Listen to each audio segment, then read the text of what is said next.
Tick வந்து ஒரு ஒரு காலகட்டத்தில் ஒரு லோன் கொடுக்கிற ஒரு இதாக தான் இருந்திருக்கு. இன்னைக்கு நம்ம என்ன பண்ண போறோம் அப்படின்னா எஸ்ஹெச்ஜி குரூப் அவங்களையும் இம்ப்ரூவ் பண்றதுக்கு ஒரு புதிய, ஏன்னா இது வந்து முன்னாடியே வந்து பண்ணியிருக்காங்க. சின்ன பிள்ளைன்ற மதுரை மாவட்டத்தில் ஒருத்தவங்க இருந்தாங்க.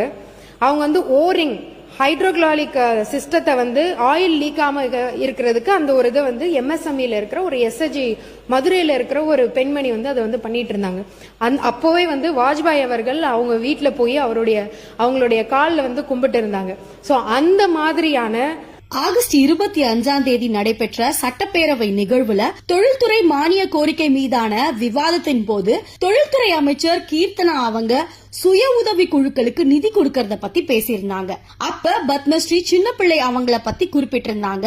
சின்ன பிள்ளை அவங்க ஓரிங் அப்படின்ற ஒரு கருவியை கண்டுபிடிச்சதுக்காக பிரதமர் வாஜ்பாய் அவங்க சின்ன பிள்ளையோட வீட்டுக்கே போய் அவங்களோட காலை தொட்டு வணங்கினதா சொல்லியிருந்தாங்க.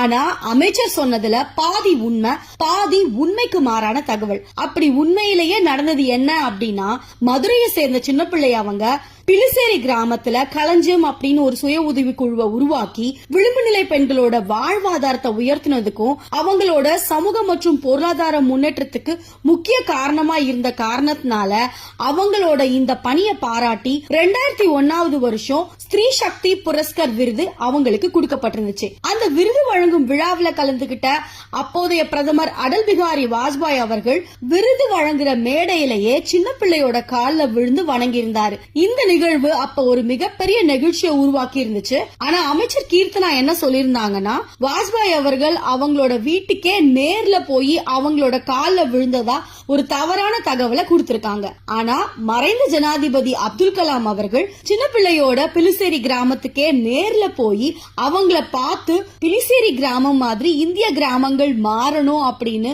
அவரோட கனவையும் ஆசையும் அங்க வெளிப்படுத்தி இருந்தாரு. அமைச்சர் கீர்த்தனா அவர்கள் குறிப்பிட்டது போல் மதுரையைச் சேர்ந்த அம்மையார் சின்னப்பிள்ளை சயின்டிஸ்ட் அல்ல. அவர்களது கண்டுபிடிப்பிற்காக அப்போதைய பாரத பிரதமர் வாஜ்பாய் அவர்கள் சின்னப்பிள்ளை காலில் விழுந்து வணங்கவும் இல்லை. அமைச்சர் கீர்த்தனா அரசியல்வாதியாக தனது வாழ்க்கையை தொடங்கிய போது உண்மைக்கு புறம்பான தகவல்களை ரீல்ஸாக வெளியிட்டு அதன் மூலம் சிவகாசி தொகுதி மக்களை ஏமாற்றி சட்டமன்ற உறுப்பினரானார். அதன் பிறகும் அவர் பொறுப்புள்ள அமைச்சராக இல்லாமல் சட்டமன்றத்தில் கூட தனது வாய்க்கு வந்த விஷயங்களை பேசி உண்மைக்கு புறம்பான தகவல்களை மக்களிடம் கொண்டு சேர்த்து வருகிறார். அதற்கு ஒரு உதாரணம்தான் நேற்றைய தினம் அவர் பேசிய பேச்சு. கிராமப்புறத்தில் பிறந்த சின்னப்பிள்ளை அவர்கள் பெண்களின் வளர்ச்சிக்காகவும் முன்னேற்றத்திற்காகவும் அரும்பாடுபட்டதை பாராட்டி அப்போதைய பிரதமர் வாஜ்பாய் அவர்களும் அப்போதைய தமிழ்நாடு முதலமைச்சர் அவர்களும் சின்னப்பிள்ளை அவர்களை கௌரவப்படுத்தினார். இந்த உண்மைகளை மறைத்து ஏதோ சின்ன பிள்ளையை யாரும் அறியாதவர்கள் என்பதைப் போல் தொழில்துறை அமைச்சர் செல்வி கீர்த்தனா அவர்கள் பொய்யும் புரட்டுமாக சட்டமன்றத்திலேயே ஒரு பொய்யான ஒரு தகவலை பதிவிட்டு பேசியுள்ளார். இதற்கு அனைவரின் கண்டனங்களையும் பதிவு செய்ய வேண்டும்.